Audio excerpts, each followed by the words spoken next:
Hello dear students, I am Sumit sir और मैं लेकर आया हूँ आपके लिए आईईसी का लेक्चर नंबर 7। जी ठीक है। देखिए, आईईसी में हम लोग जो ऑनलाइन क्लास पढ़ रहे हैं, ऑनलाइन क्लास में पढ़ रहे हैं, इसमें हम लोग यूनिट 3 पढ़ रहे हैं, इंडस्ट्रियल इलेक्ट्रॉनिक्स एंड कंट्रोल का। ठीक है। यूनिट 3 में मैं आपको बताया था कि 4 चीज़ें आपको पढ़नी है: choppers, inverters inverters cyclo converters और डुअल कन्वर्टर्स। ठीक है। तो ये 4 चीज़ें हमको पढ़नी है। तो चॉपर और इन्वर्टर बहुत अच्छे तरीके से पढ़ लिया हमने। अब हम लोग साइक्लो कन्वर्टर के बारे में आज के लेक्चर में शुरू पढ़ेंगे। ठीक है। तो आज का हेडिंग रहेगा आपका साइक्लो कन्वर्टर। इंपॉर्टेंट हेडिंग है, एग्जाम में पूछा जाता है। ठीक है। तो ये हेडिंग इंपॉर्टेंट है।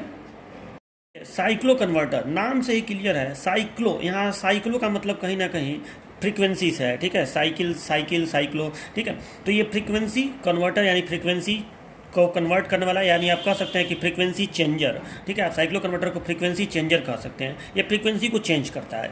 अब देखिए, एसी सप्लाई जो होता है उसमें फ्रीक्वेंसी होता है। डीसी सप्लाई में तो फ्रीक्वेंसी होता नहीं है। जो एसी सप्लाई होता है उसमें फ्रीक्वेंसी होता है।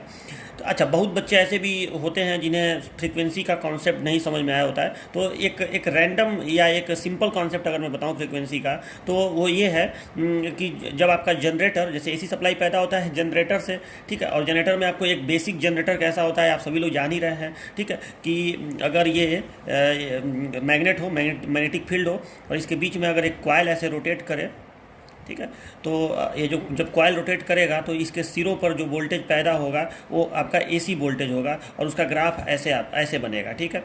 ठीक है। एक चक्र जब ये घूमेगा तो इस तरह से एक ग्राफ आपको मिलेगा। पॉजिटिव और निगेटिव हाफ साइकिल मिलके एक साइकिल, इसको हम लोग कहते हैं एक साइकिल एसी सप्लाई का।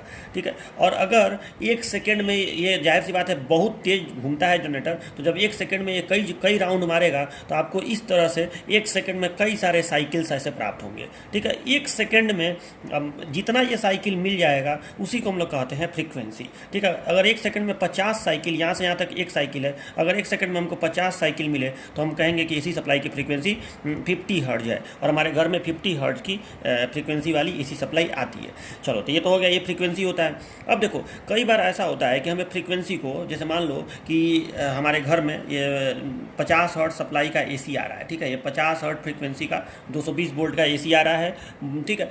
हमें यहाँ मेन मतलब फ्रीक्वेंसी से है। तो मान लीजिए 50 हर्ट्ज फ्रीक्वेंसी का एसी आ रहा है, और यहाँ पे कोई लोड है जिसको चलाने के लिए या उसका स्पीड कंट्रोल करने के लिए या किसी और पर्पज़ के लिए, जैसे हो सकता है कि उसमें हमें हीटिंग पैदा करना हो, किसी भी ऐसे पर्पज़ के लिए हमें फ्रीक्वेंसी को घटाने या बढ़ाने की ज़रूरत है। ठीक है। अब मैं वो बताऊंगा आपको कि कब हमें फ्रीक्वेंसी को चेंज करने की आवश्यकता पड़ जाती है। ठीक है।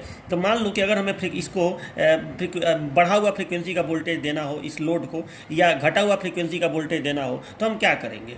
अब या तो हम इस जनरेटर के ही स्पीड को चेंज करें, मतलब जनरेटर में ही चेंज करें, तो ऐसा तो भाई संभव नहीं है ना। अब हर आदमी के घर में 50 हर्ट्ज जाएगा। हाँ, किसी को अपने लोड को अधिक फ्रीक्वेंसी देना है, किसी को कम देना है। तो इसका एकमात्र उपाय है कि सभी लोग 50 हर्ट्ज फ्रीक्वेंसी का सप्लाई ले लें, और लोड को देने से पहले एक कोई ऐसा डिवाइस लगा दें जो फ्रीक्वेंसी को चेंज करके इसको दे सके। अब इसी डिवाइस का नाम है साइक्लो कन्वर्टर। ठीक है। इसी डिवाइस का नाम है साइक्लो कन्वर्टर। मतलब इसको आप एक कांस्टेंट फ्रीक्वेंसी का सप्लाई देंगे तो वो आपको वेरिएबल फ्रीक्वेंसी का सप्लाई, एसी सप्लाई लोड को देगा। अब वो कितने फ्रीक्वेंसी का देगा वो डिपेंड करेगा कि आप उसका कैसा उसका सर्किट है, और आप उसको कैसे फायरिंग या ट्रिगरिंग कर रहे हैं। उसमें जो SCR वगैरह लगे रहेंगे, थारिस्टर लगे रहेंगे, उनका आप किस तरह से ट्रिगरिंग या फायरिंग कर रहे हैं, तो ये सब हम लोग डिटेल में समझेंगे। तो साइक्लो कन्वर्टर यानी जो फ्रीक्वेंसी को चेंज करे, और फ्रीक्वेंसी को चेंज करने की आवश्यकता बहुत सारे कामों में पड़ती है। एक सबसे इंपॉर्टेंट चीज़ है एसी मोटर के स्पीड कंट्रोल में। जब एसी मोटर का हमें स्पीड कंट्रोल करना होता है तो हमें उसको वेरिएबल फ्रीक्वेंसी का सप्लाई देना पड़ता है। ठीक है। तो ये हो गया आपका साइक्लो कन्वर्टर। तो आप अपने नोट्स में क्या करिएगा, हेडिंग डालिएगा साइक्लो कन्वर्टर, और लिखिएगा कि वह डिवाइस जो फिक्स्ड फ्रीक्वेंसी के एसी सप्लाई को वेरिएबल फ्रीक्वेंसी के एसी सप्लाई में कन्वर्ट करता है या चेंज करता है उसे साइक्लो कन्वर्टर कहते हैं। और ये ब्लॉक डायग्राम बना दीजिएगा। ठीक है। अब देखिए, यहाँ पे मैंने इसके एप्लीकेशंस भी लिख दिए हैं, तो ये एप्लीकेशंस आप लोग तैयार कर लीजिएगा। पहला एप्लीकेशन है speed control of AC motor. ठीक है। एसी मोटर की स्पीड कंट्रोल करने में। दूसरा एप्लीकेशन है सीमेंट मिल्स में, रोलिंग मिल्स में, वाटर पंप्स में, वॉशिंग मशीन में, इंडक्शन हीटिंग में। ठीक है। इस तरह के और भी एप्लीकेशन हो सकते हैं जहाँ पर हमें फ्रीक्वेंसी को चेंज करके देना पड़ता है कई सारे कंट्रोल पर्पज़ के लिए। ठीक है। तो ये आप एप्लीकेशन में लिख दीजिएगा। एक बात और मैं आपको बता दूं कि साइक्लो कन्वर्टर जो है वो फ्रीक्वेंसी को चेंज करता है, एसी सप्लाई के फ्रीक्वेंसी को। कई बार फ्रीक्वेंसी के को चेंज करने के लिए इस तरह का भी प्रयोग किया जाता है कि हम लोग जो एसी सप्लाई है उसको पहले रेक्टिफायर से डीसी सप्लाई बना लेते हैं। जो एसी है उसको रेक्टिफायर से डीसी बना लेंगे और इस डीसी को फिर हम लोग इन्वर्टर के माध्यम से एसी बना लेंगे। ठीक है, इन्वर्टर के माध्यम से फिर हम लोग एसी बना लेंगे। मतलब इनपुट भी यहाँ पे इनपुट भी एसी है और आउटपुट भी एसी है। और ठीक है, और ये पहले रेक्टिफायर से डीसी बना लेंगे और डीसी के बाद इन्वर्टर से उसको एसी बना लेंगे। अब देखो इन्वर्टर के पास भी ये क्षमता होती है कि वो कांस्टेंट डीसी को, डीसी में तो कांस्टेंट होता है, उसका मैग्नीट्यूड भी कांस्टेंट होता है और फ्रीक्वेंसी तो होता नहीं है, तो लेकिन इन्वर्टर ये काम कर सकता है कि आपको वेरिएबल फ्रीक्वेंसी का एसी दे सके। ठीक है, खास करके जो PWM इन्वर्टर होता है उसके पास इस तरह की क्षमता होती है कि वो आपको वेरिएबल फ्रीक्वेंसी का एसी दे सके। ठीक है, तो इस तरह के भी सर्किट का प्रयोग हम लोग इंडस्ट्रीज वगैरह में करते हैं, बहुत ज़्यादा इसका भी प्रयोग होता है। लेकिन ये थोड़ा सा सर्किट जो है बल्कि होता है क्योंकि इसमें रेक्टिफायर भी है, बाद में इन्वर्टर भी है। ठीक है, तो उसके तुलना में एक सिंपल सर्किट हो जो केवल फ्रीक्वेंसी को चेंज करे, डायरेक्टली एसी सप्लाई आए उसको डीसी में चेंज करके फिर एसी में न बदले, उसको सीधे वेरिएबल फ्रीक्वेंसी के एसी में चेंज करे, तो उसे हम लोग कहते हैं साइक्लो कन्वर्टर। ठीक है, तो ये उसका कॉन्सेप्ट हो गया। अब देखिए आपके सिलेबस में जो सिलेबस है आपको अपने देखो हर एक साइक्लो कन्वर्टर जैसे आपको अपने सिलेबस के अकॉर्डिंग पढ़ना है। ठीक है, वैसे तो इसको पढ़ाया जाए तो बहुत डिटेल में चीज़ें हो सकती हैं, लेकिन आपको ये ध्यान रखना है कि आपको कितने लिमिट तक इसको पढ़ना है। तो देखिए साइक्लो कन्वर्टर आपका सिलेबस में लिखा हुआ है कि इसका इंट्रोडक्शन आपको लेना है। 4 चीज़ें लिखी हुई हैं सिलेबस में, आप खुद भी देख लीजिएगा। तो इंट्रोडक्शन पढ़ना है, फिर आपको इसका टाइप्स पढ़ना है, इसका वर्किंग प्रिंसिपल जो इसके टाइप होंगे उसका वर्किंग प्रिंसिपल आपको पढ़ना है और एप्लीकेशन पढ़ना है। ठीक है, यही 4 चीज़ आपको पढ़ना है। तो इंट्रोडक्शन यही है जो मैं बताया, इसका डिफिनीशन लिख के ये बना दीजिएगा, हो गया इंट्रोडक्शन। टाइप्स अभी बताऊंगा, एप्लीकेशन मैंने यहाँ पे बता ही दिया। अब बचा है केवल इसका टाइप्स और इसका वर्किंग प्रिंसिपल, जो इसके टाइप होंगे उसका वर्किंग प्रिंसिपल। ठीक है, तो चलिए अब मैं आपको बताने जा रहा हूँ कि इसके टाइप्स क्या क्या होते हैं। कि आपका नेक्स्ट हेडिंग रहेगा क्लासिफिकेशन ऑफ साइक्लो कन्वर्टर। देखिए आपके सिलेबस में लिखा हुआ है types of cyclo converter. Classification में और टाइप्स में थोड़ा सा अंतर होता है। ठीक है, तो आप लोग अपने नोट्स में क्लासिफिकेशन लिख लीजिएगा, लेकिन मैं आपको बताऊंगा कि आपके एग्जाम में हो सकता है कि टाइप्स ही आए। ज़्यादा चांस है कि जो सिलेबस में होता है वही एग्जाम में क्वेश्चन में पूछते हैं लोग। तो आपको टाइप्स पूछेगा तो आप क्या लिखिएगा और क्लासिफिकेशन पूछेगा तो क्या लिखिएगा, वैसे टाइप्स ही पूछेगा। बस ये मैं आपको नॉलेज के लिए बता रहा हूँ, नोट्स में भी लिख लीजिएगा। तो देखिए साइक्लो कन्वर्टर का क्लासिफिकेशन जो है 2 आधारों पर हम लोग करते हैं। एक करते हैं आउटपुट फ्रीक्वेंसी के आधार पर और एक करते हैं इनपुट फेज और आउटपुट फेज के आधार पर। ठीक है, आउटपुट फ्रीक्वेंसी के आधार पर साइक्लो कन्वर्टर 2 प्रकार का होता है। एक होता है स्टेप अप साइक्लो कन्वर्टर और एक होता है स्टेप डाउन साइक्लो कन्वर्टर। अब जाहिर सी बात है साइक्लो कन्वर्टर का मैंने काम क्या बताया, फ्रीक्वेंसी को चेंज करना। मतलब यहाँ पे आप इनपुट फ्रीक्वेंसी देंगे और यहाँ पे आपको एसी का इनपुट फ्रीक्वेंसी यहाँ पर रहेगा FI रहेगा और आपको एसी का ही आउटपुट फ्रीक्वेंसी मिलेगा FO मिलेगा। ठीक है, तो अब इसमें ये फ्रीक्वेंसी को चेंज करता है। अब चेंज करने में 2 ही बातें हो सकती हैं। अगर आउटपुट फ्रीक्वेंसी इनपुट फ्रीक्वेंसी से ज़्यादा हो तो उसे हम लोग कहेंगे स्टेप अप साइक्लो कन्वर्टर। ठीक है, जैसे स्टेप अप ट्रांसफार्मर आप लोग पढ़ते थे कि वहाँ वोल्टेज की बात होती थी, यहाँ फ्रीक्वेंसी की बात होती है। ट्रांसफार्मर फ्रीक्वेंसी को तो चेंज ही नहीं करता है, केवल वोल्टेज को चेंज करता है। ठीक है, वही चीज़ यहाँ पे है कि यहाँ पे आपको फ्रीक्वेंसी चेंज होकर मिलेगा। तो अगर आउटपुट फ्रीक्वेंसी इनपुट फ्रीक्वेंसी से ज़्यादा हो तो उसको कहेंगे स्टेप अप साइक्लो कन्वर्टर, और अगर आउटपुट फ्रीक्वेंसी इनपुट फ्रीक्वेंसी से कम हो तो उसे कहेंगे स्टेप डाउन साइक्लो कन्वर्टर। ठीक है, सीधी सी बात है, कोई इसमें ज़्यादा तामझाम नहीं है, तो इतनी सी बात है। अच्छा, इनपुट फेज और आउटपुट फेज के आधार पर साइक्लो कन्वर्टर कितने प्रकार का होता है, तो देखिए आपको मालूम है कि जो एसी सप्लाई है वो 2 तरह का होता है। एक होता है सिंगल फेज का और एक होता है 3 फेज का। तो आप देखिए, मान लीजिए कि आप साइक्लो कन्वर्टर इस तरह से प्रयोग कर रहे हैं कि आप ये जो साइक्लो कन्वर्टर है इसको आप मान लो कि सिंगल फेज सप्लाई आप इसको दे रहे हैं। एसी सप्लाई सिंगल फेज की भी हो सकती है, 3 फेज की भी। तो आप मान लीजिए कि इसको सिंगल फेज एसी सप्लाई दे रहे हैं और आउटपुट भी आपको सिंगल फेज एसी सप्लाई का मिल रहा है। अगर हम सिंगल फेज एसी सप्लाई का इनपुट दे रहे हैं और आउटपुट भी हमको सिंगल फेज एसी सप्लाई का मिल रहा है, क्योंकि हमारा लोड जो है वो सिंगल फेज वाला लोड है। तो अगर सिंगल फेज एसी सप्लाई हम इनपुट कर रहे हैं और single phase AC supply output मिल रहा है, तो उस कंडीशन में जो साइक्लो कन्वर्टर होगा उसको हम कहेंगे single phase two single phase, यानी इनपुट फेज भी सिंगल फेज, आउटपुट फेज भी सिंगल फेज। तो single phase two single phase cyclo converter. ठीक है, यानी एक फेज होगा एक न्यूट्रल होगा, यहाँ भी एक फेज होगा एक न्यूट्रल होगा, सीधी सी बात है। ठीक है, अच्छा दूसरा होता है 3 phase two single phase cyclo converter. मान लीजिए कि जो इनपुट सप्लाई है मान लीजिए जो साइक्लो कन्वर्टर को हम इनपुट कर रहे हैं वो 3 फेज में कर रहे हैं, यानी RYB ये साइक्लो कन्वर्टर है, इसको 3 फेज में इनपुट कर रहे हैं, लेकिन हमारा जो लोड है वो सिंगल फेज का ही है। तो हम इस जाहिर सी बात है इससे सिंगल फेज आउटपुट प्राप्त करेंगे। तो इससे हमको 2 तार इससे हमको मिलेगा, एक मिलेगा फेज, एक मिलेगा न्यूट्रल। तो ये कहलाएगा cyclo converter 3 phase two single phase cyclo converter, मतलब इनपुट पे 3 फेज, आउटपुट पे सिंगल फेज। और एक और साइक्लो कन्वर्टर हो सकता है 3 फेज टू 3 फेज, ठीक है, मतलब ऐसा साइक्लो कन्वर्टर जिसका इनपुट भी RYB 3 फेज में हो और आउटपुट भी 3 फेज में हो RYB, ठीक है, बस फ्रीक्वेंसी चेंज होकर मिले। मतलब यहाँ पे हो सकता है कि 50 हर्ट्ज हो, यहाँ पे हो सकता है कि 60 हर्ट्ज हो, यहाँ पे हो सकता है कि 1000 हर्ट्ज हो, या हो सकता है कि यहाँ पे 30 हर्ट्ज हो, 25 हर्ट्ज हो, जो भी है, ठीक है। तो ये आपका 3 तरह का हो गया फेज इनपुट और फेज आउटपुट के आधार पर। तो ये समझ में आना आपको, ये हो गया क्लासिफिकेशन आउटपुट फ्रीक्वेंसी के आधार पर, स्टेप अप स्टेप डाउन, और फेज इनपुट फेज आउटपुट के आधार पर 3 तरह का, single phase two single phase, 3 phase two single phase, single phase two 3 phase, 3 phase two 3 phase, ठीक है। तो ये आपको समझ में आ गया होगा। अब देखिए, अब आपके सिलेबस में तो लिखा हुआ है टाइप्स। तो देखिए, अगर टाइप्स पूछेगा एग्जाम में तो आप क्या करिएगा, इन्हीं दोनों की चर्चा करिएगा, इसकी चर्चा मत करिएगा। टाइप्स पूछेगा तो आप सीधे लिखिएगा साइक्लो कन्वर्टर 2 प्रकार का होता है।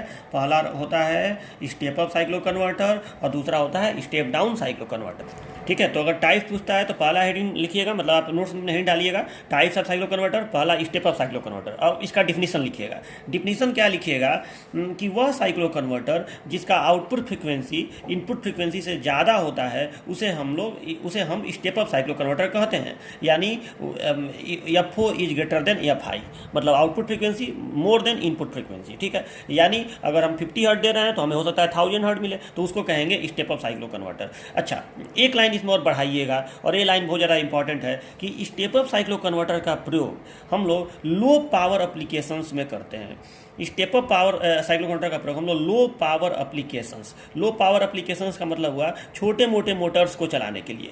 देखिए, एक बात मैं आपको बता दूं, चूंकि आप लोग अभी मशीन सेकंड नहीं पढ़े हैं तो आपको थोड़ा सा अभी AC मोटर के स्पीड कंट्रोल का थोड़ा आइडिया नहीं है कि AC मोटर का स्पीड कंट्रोल होता कैसे है, फ्रीक्वेंसी के बेसिस पे, ठीक है। तो एक बात आप याद रखिएगा कि जो छोटे मोटर्स होते हैं, मतलब छोटे स्मॉल मोटर्स, तो उन मोटर्स को स्पीड कंट्रोल करने के लिए या उन मोटर्स को जो सप्लाई दी जाती है वो हैवी फ्रीक्वेंसी की सप्लाई, मतलब अधिक फ्रीक्वेंसी की सप्लाई दी जाती है। छोटे मोटर्स के लिए अधिक फ्रीक्वेंसी, ये बात याद रखिएगा कि अगर स्मॉल मोटर है, ठीक है, तो उसके लिए जो फ्रीक्वेंसी होगा वो लार्ज होगा, एफ जो है वो बड़ा होगा, ज़्यादा होगा, अधिक होगा, ठीक है। तो अगर छोटे मोटर्स हैं तब, और अगर बड़े मोटर्स हैं, ठीक है, अगर हैवी मोटर्स हैं तो उनको जो फ्रीक्वेंसी दिया जाएगा स्पीड कंट्रोल के लिए वो फ्रीक्वेंसी कम होगा, ठीक है, याद रखिएगा इस बात को। तो अगर लो पावर एप्लीकेशन मतलब छोटे मोटे मोटर्स, तो अगर छोटे मोटे मोटर्स को स्पीड कंट्रोल आपको करना हो तो उसको जो फ्रीक्वेंसी देना पड़ेगा वो बढ़ा के आपको देना पड़ेगा। और अगर हैवी मोटर्स हो यानी हाई पावर एप्लीकेशंस हो तो आपको जो फ्रीक्वेंसी देना पड़ेगा वो कम वैल्यू की फ्रीक्वेंसी होगी। अब ये क्यों ऐसा होता है, इसके लिए आपको थोड़ा सा अभी पेशेंस रखना पड़ेगा। इसको मैं आपको तब बताऊंगा जब आप स्पीड कंट्रोल पढ़ेंगे एसी मोटर का, तो उस समय आपको ये पूरा कॉन्सेप्ट समझ में आ जाएगा। खास करके स्पीड कंट्रोल पढ़ेंगे और एक और सब्जेक्ट होता है आपका इलेक्ट्रिक ड्राइव, तो वो जब आप पढ़ेंगे तो आपको ये पूरा कॉन्सेप्ट क्लियर समझ में आ जाएगा कि फ्रीक्वेंसी का क्या लेना देना है। लेकिन अभी के लिए बात जानिए कि अगर बड़े मोटर्स हैं तो उनको कम फ्रीक्वेंसी की आवश्यकता, कम फ्रीक्वेंसी की सप्लाई देंगे, लो फ्रीक्वेंसी, और अगर छोटे मोटर्स हैं तो उनको हैवी फ्रीक्वेंसी या अधिक फ्रीक्वेंसी की सप्लाई दी जाएगी।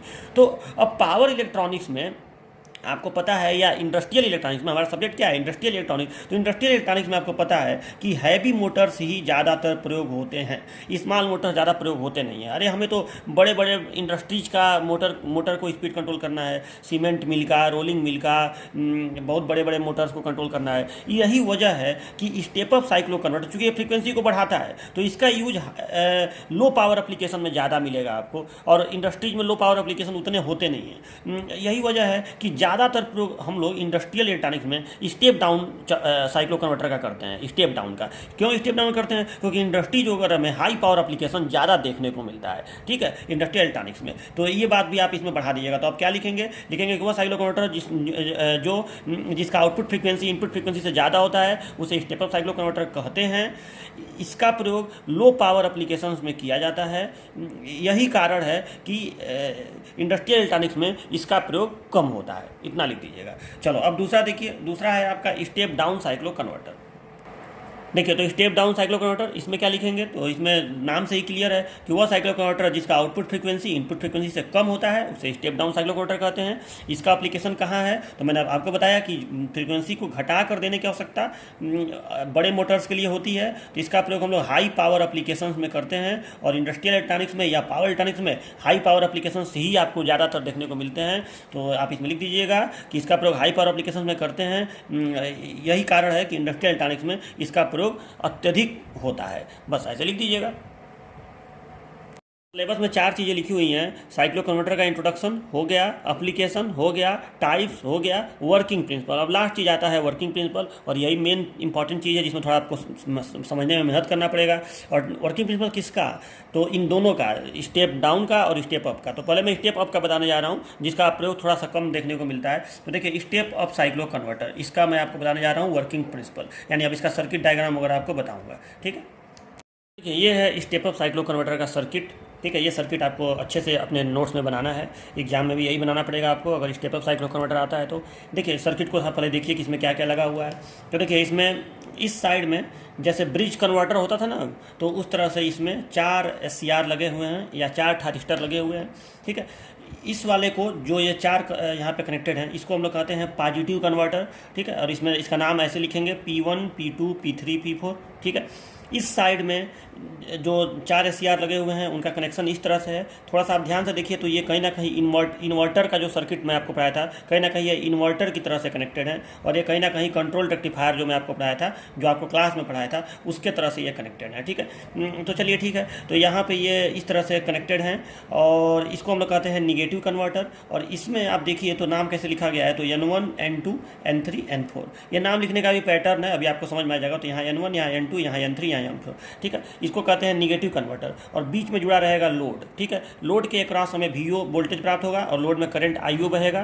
तो ये हो गया आपका साइक्लो कन्वर्टर का सर्किट। और यहाँ पे हम लोग AC इनपुट देंगे, यहाँ पे AC इनपुट सप्लाई देंगे, और इसी इनपुट सप्लाई को ध्यान दीजिएगा इधर भी देंगे, मतलब पॉजिटिव कन्वर्टर को भी देंगे। और देखो इस ऊपर वाले को यहाँ ऊपर कनेक्ट कर दिए, निगेटिव कन्वर्टर जो ये है उसको, और फिर इसको ऐसे कनेक्ट कर दिया। ठीक है, इसके पॉइंट को मैं नाम दिया है A और B, मतलब VAB बराबर V इन है। V इन जो है A और B के बीच में दिया गया है, और यही A जो है, यहाँ का जो A है वही इधर भी ऐसे लिख दिया हूँ, यहाँ भी A, और इसी B को मैं यहाँ ऐसे लिख दिया हूँ। तो यहाँ भी आपको जो मैंने जो इनपुट सप्लाई इधर आ रही है वही इनपुट सप्लाई इधर भी दे दी जाएगी, और यहाँ पे आपको आउटपुट वोल्टेज मिलेगा। तो सर्किट तो बहुत ही आसान है, मतलब एकदम आसानी से आप इसको याद करके बना सकते हैं। ठीक है, कोई इसमें दिक्कत नहीं आएगा।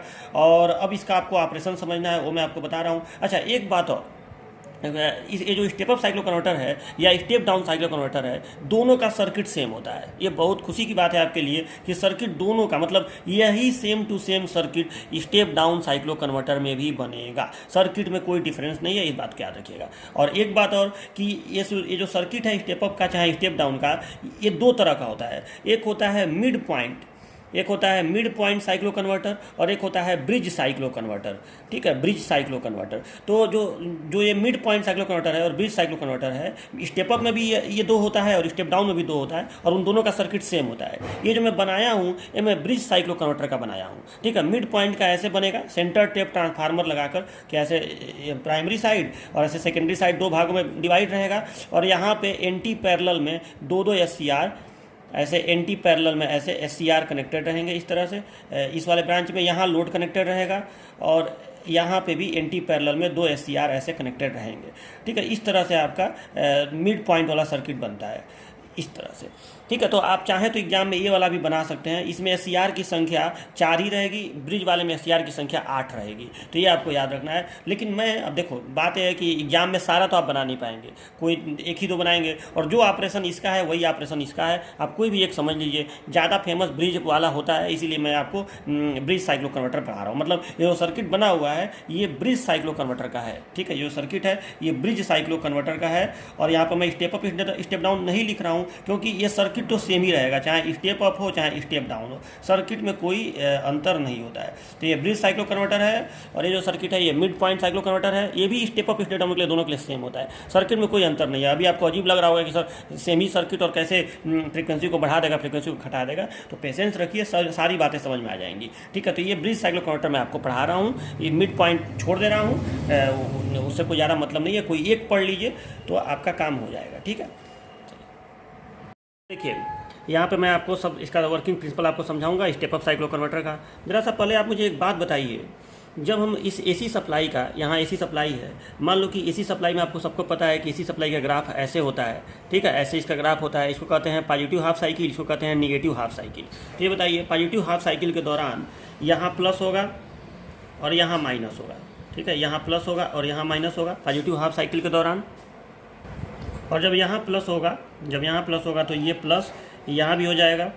ठीक है, तो यहाँ भी प्लस होगा, और जब यहाँ माइनस होगा तो ये माइनस यहाँ भी हो जाएगा। ठीक है, वही बात है, मतलब एसी सप्लाई के याद रखिएगा positive half cycle, AC supply में दो साइकिल, एक पॉजिटिव हाफ एक निगेटिव हाफ। तो पॉजिटिव हाफ के दौरान ये प्लस होगा और ये माइनस होगा, याद रखिएगा इस बात को, यहाँ ए प्लस होगा बी माइनस होगा।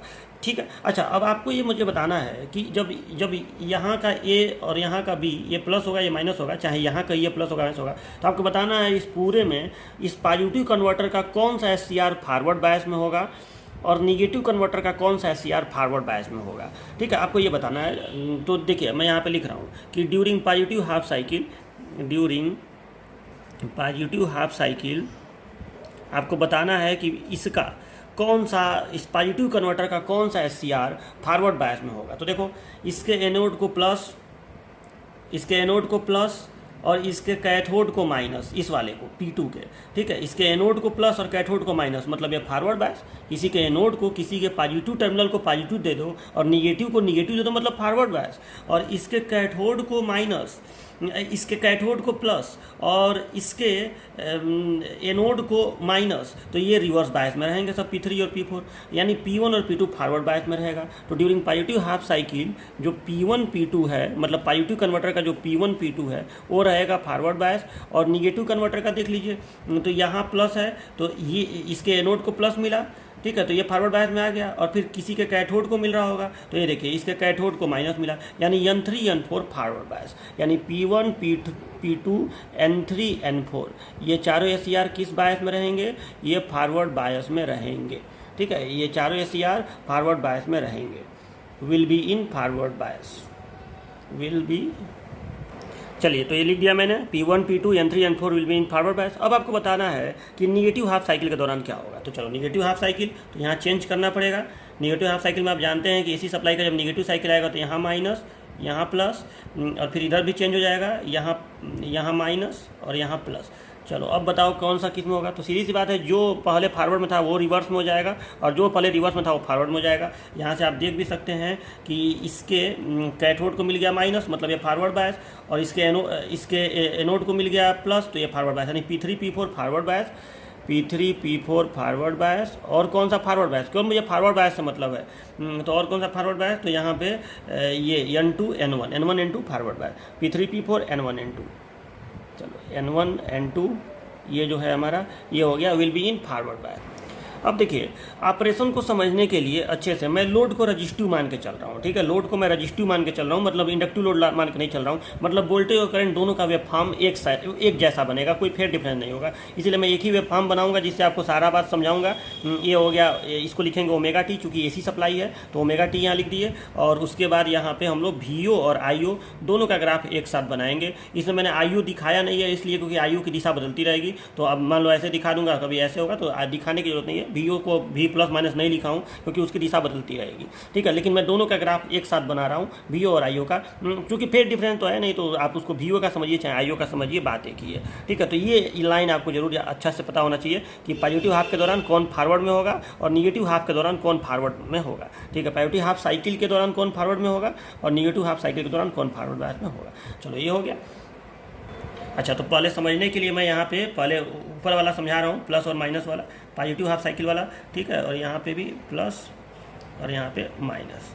ओके, अब देखिए, अब मैं एक काम कर रहा हूँ, यहाँ जो ए बी है, ये जो वी ए बी है, मतलब ए और बी के बीच का वोल्टेज है, इसका अगर मैं वेब फॉर्म बनाऊँ, ठीक है, अगर मैं इसका मतलब ए बी मतलब वही वी इन, तो अगर मैं वी ए बी का वेब फॉर्म बनाऊँ तो कैसा बनेगा? तो इस तरह से बनेगा, चूँकि वो AC सप्लाई है तो वेब फॉर्म इस तरह से बनेगा, जाहिर सी बात है। अगर मैं एक साइकिल का वेब फॉर्म बनाऊँ तो इस तरह से बनेगा, एक साइकिल का वेब फॉर्म, ठीक है, ऐसे साइनोसॉइडल नेचर में आएगा, ठीक है। इस तरह से इसका वेब फॉर्म बनेगा वी ए बी का। चलो, ये वी ए बी का वेब फॉर्म हो गया, ये आगे बढ़ता जाएगा, ठीक है। ये वी ए बी का वेब फॉर्म है। अब देखिए, अगर मैं वी इधर जो ए बी है, यहाँ पे मैं वी ए बी का नहीं बल्कि वी बी ए का वेब फॉर्म बनाऊँ, ठीक है, मतलब मैं अगर वी ए बी का नहीं बल्कि वी बी ए का वेब फॉर्म यहाँ से पूछूँ आपसे कि बताइए वी बी ए का वेब फॉर्म कैसा बनेगा, तो आप बताइए कैसे इसका वेब फॉर्म बनेगा। तो इसके लिए हमें करना क्या पड़ेगा, वी देखो, वी ए बी, इसमें ए पॉजिटिव है और बी निगेटिव है, ठीक है, और मतलब पॉजिटिव हाफ साइकिल के दौरान ए पॉजिटिव है और बी निगेटिव है, और इसमें अगर आप वी बी ए का वेब फॉर्म बनाएंगे तो इसका मतलब हो गया कि आपने उल्टा कर दिया, यानी 180 डिग्री आपने अपोजिट फेज में उसको कर दिया, ठीक है। वी ए बी और वी बी ए में क्या अंतर है कि आपने उसका फेज उल्टा कर दिया, यानी वी बी ए का ग्राफ जो है वो नीचे से बनेगा, इस तरह से बनेगा वी बी ए का ग्राफ। ये वी ए बी का ग्राफ है, और वी बी ए का ग्राफ अगर आप बनाएंगे तो ये ग्राफ ऐसे बनेगा, ठीक है। सर्किट को समझने के लिए कि कैसे ये step down step up cyclo converter काम करता है, आपको इस तरह से दोनों का वेब फॉर्म बनाना पड़ेगा, तभी आप समझ पाएंगे, ठीक है। तो ये हो गया, ये ग्राफ किसका है, तो ये ग्राफ है वी बी ए का, ठीक है। अगर आपको ये नहीं समझ में आ रहा है, अगर आपको ये वी ए बी और वी बी ए क्यों उल्टा हुआ है, तो मैं इसको थोड़ा सा आपको एक्सप्लेन कर दे रहा हूँ। देखिए, वी ए बी का मतलब होता है V A minus V B, इसका मतलब होता है। तो ये बताइए, अगर ऊपर वाला प्लस है या नीचे वाला माइनस है, तो आप जब यहाँ अंतर करेंगे, जब यहाँ अंतर करेंगे तो मान लो कि ये प्लस 10 वोल्ट पे है और सपोज डेट कि ये 0 वोल्ट पे है, तो अगर ये प्लस 10 है और ये 0 है तो 10 माइनस 0 आप करेंगे, मतलब वी ए बी निकालेंगे तो 10 माइनस 0 करेंगे तो 10 आएगा, ठीक है, यानी प्लस 10 आया वी ए बी का मान। लेकिन अगर आप इसी को मैं कहूँ कि जरा इसको भी बी ए करिए, ठीक है, मतलब अब इधर भी बी ए कहिए चाहे यहाँ भी बी ए कहिए, उससे नहीं मतलब है। मैं आपसे कहूँ अगर आप भी बी ए का वैल्यू बताइए तो आप जीरो आपको करना पड़ेगा भी बी माइनस बी ए। अब आपको चूंकि पता है कि ए हायर पे है बी लोअर पे है, यानी प्लस 10 पे ये है या 0 पे ये है, तो आपको ऐसे करना पड़ेगा, बी के जगह लिखना पड़ेगा 0 माइनस 10। तो अब देखिए, जो चीज़ पहले आपका प्लस 10 आया है वो आपका माइनस 10 आ रहा है, यानी जो ग्राफ पहले पॉजिटिव में बना है वही ग्राफ अगर आप नाम चेंज कर देंगे तो निगेटिव से शुरू होगा,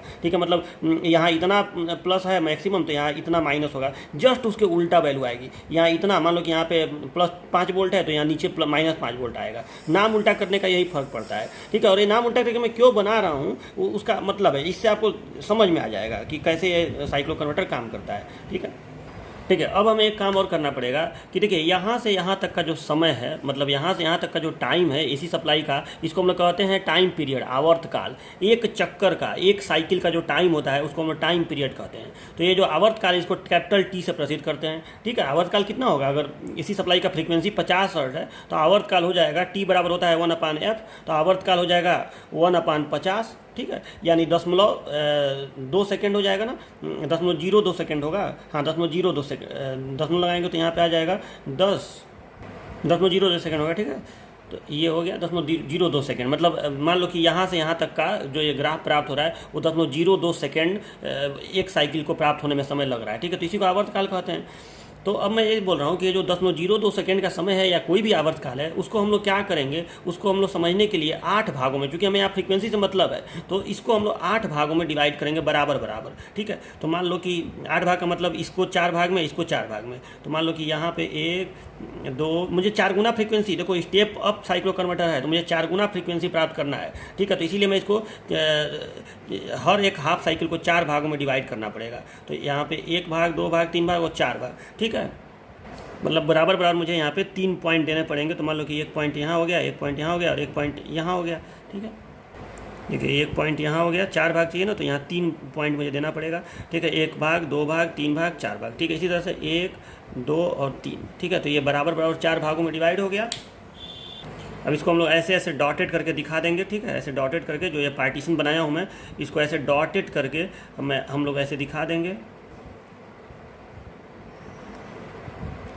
तो अब देखिए यहाँ से यहाँ तक आपने अभी यहाँ ऊपर लिखा हुआ है कि पॉजिटिव हाफ साइकिल, मतलब जब ऊपर प्लस है नीचे माइनस है, यानी ए प्लस है और बी माइनस है, ठीक है। तो उस चक्र के दौरान P1 और P2 जो है वो फॉरवर्ड बायस में है, ठीक है। देखिए अब हम लोग करेंगे क्या कि आपको मालूम है कि अभी फिलहाल जब ऊपर प्लस है और नीचे माइनस है तो P1 और P2 फॉरवर्ड बायस में है, यहाँ लिखा भी है P1 P2 फॉरवर्ड बायस, और कौन है, N3 और N4 फॉरवर्ड बायस में है, ठीक है। N3 N4 फॉरवर्ड बायस में है और P1 और P2 फॉरवर्ड बायस में है, याद रखिएगा इस बात को। यानी इन दोनों को गेट सिग्नल दे के हम टर्न ऑन कर सकते हैं, इस बात को याद रखिएगा। चलो तो हम लोग सबसे पहले क्या करेंगे, P1 और P2 को ऑन करेंगे, केवल P1 P2 को, अभी N3 N4 को नहीं ऑन करेंगे। यहाँ से यहाँ में हम ऑन केवल P1 P2 और N3 N4 को कर सकते हैं, यहाँ ऊपर लिखा हुआ है, याद रखिएगा।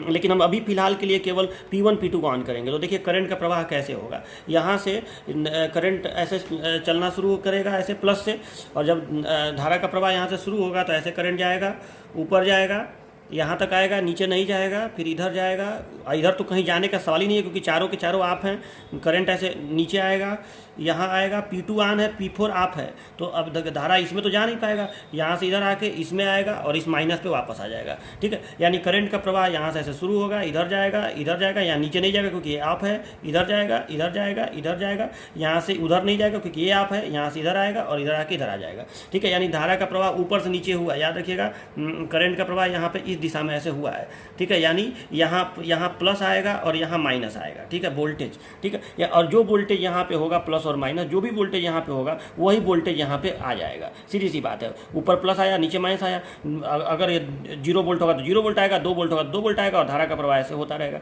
यानी जो वेब फॉर्म, ये जो वेब फॉर्म है यही वेब फॉर्म लोड पर आ जाएगा, ठीक है। 0 वोल्ट, 1 वोल्ट, 2 वोल्ट, 3 वोल्ट, ये जो वोल्टेज है V इन माने VAB वो बढ़ता जा रहा है, तो वही वोल्टेज आपका लोड पे आ जाएगा। चलो ये वोल्टेज आया। अब देखिए हम लोग करेंगे क्या, जब ये अभी ये थोड़े दूर तक ये वोल्टेज पहुंचेगा और इस मान तक पहुंचेगा, सपोर्टेड है कोई एक मान है, इस मान तक पहुंचेगा तो तुरंत हम लोग क्या करेंगे कि इस P1 और P2 का फोर्ड कम्यूटेशन, ये बात याद रखिएगा, फोर्ड कम्यूटेशन, यानी हम इसका कम्यूटेशन करवा देंगे। अब आपको मैं फोर्ड कम्यूटेशन करना बताया हूँ, कई तरह के कम्यूटेशन आपको बताया था ना, class B, class C, class D, इस तरह के कम्यूटेशन बताया था, जिसमें हम लोग सर्किट का प्रयोग करके, कम्यूटेटिंग सर्किट का प्रयोग करके हम लोग SCR का जब चाहे तब कम्यूटेशन करवा सकते हैं, उसको हम लोग कहते हैं फोर्ड कम्यूटेशन। तो यहाँ से यहाँ तक कंडक्ट किया कौन, P1 P2, यहाँ से यहाँ तक P1 P2 कंडक्ट किया, और फिर हम लोग उसका फोर्ड कम्यूटेशन करवा देंगे, मतलब उसको ऑफ कर देंगे।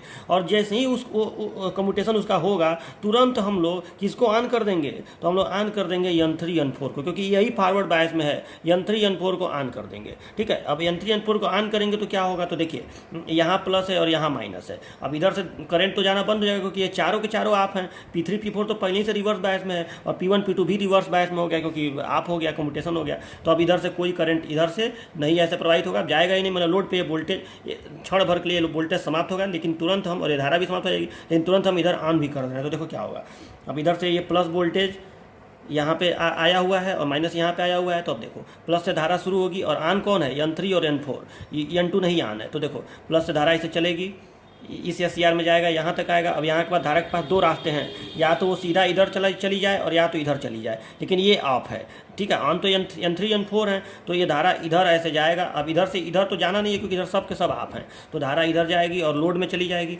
लोड में से धारा जाएगी, यहाँ जाएगी। अब यहाँ से इधर जाने का तो सवाल ही पैदा नहीं होता है क्योंकि उधर सब कुछ ऑफ है। इधर से धारा इधर आएगा, अब यहाँ से नीचे तो आएगा नहीं क्योंकि N2 ऑफ है, N4 ऑन है, तो धारा यहाँ पे आया N4 पे और माइनस पे वापस आ गया। देखिए माइनस पे वापस आ गया, सर्किट कंप्लीट हो गया। यानी करंट का प्रवाह इस तरह से ऐसे हुआ, यहाँ प्लस से इधर, और यहाँ ध्यान दीजिए तो लोड में धारा नीचे से ऊपर बही, यानी ये प्लस हो गया और ये माइनस हो गया, यानी लोड का वोल्टेज उल्टा हो गया और लोड में करंट का प्रवाह ऐसे हुआ, ठीक है। और ऐसे करंट का प्रवाह हुआ कब, जब N3 N4 ऑन हुआ। यानी कहने का मतलब ये है कि कहीं ना कहीं जब N3 N4 ऑन हो रहा है तो वोल्टेज उल्टा हो जा रहा है, ठीक है। और तो अब ये जो ग्राफ है, इस ग्राफ को समझिए, ये ग्राफ ऐसे नीचे आया और लोड के अक्रॉस जो वोल्टेज है, मतलब VO जो है, वो अब निगेटिव दिशा में प्राप्त होने लगा। और इस VO का मान क्या होगा, तो चूंकि AC का जो साइकिल है, कुछ साइकिल बीत चुका है, अब तब आपने कम्यूटेशन कराया और इसको ऑन किया, तो अब जो वोल्टेज चलन में है, मतलब मान लो कि 0 से अभी 20 वोल्ट तक पहुंचा, तब तक आपने इसको ऑफ कर दिया और इधर ऑन कर दिया, तो अब 20 के बाद 30, 32, 35, 40 वो वाला ना वोल्टेज यहाँ पे प्राप्त होगा उल्टा दिशा में, तो वही वोल्टेज ये है VBA। इसीलिए मैं वेब फॉर्म जो है उल्टा करके बना चुका हूँ कि VAB को ऐसे दिखा रहा हूँ और VBA को ऐसे दिखा रहा हूँ, ठीक है। मतलब उल्टा होकर ये वोल्टेज आपको लोड पे प्राप्त हो रहा है, इसीलिए मतलब ये वोल्टेज आपको प्राप्त होगा।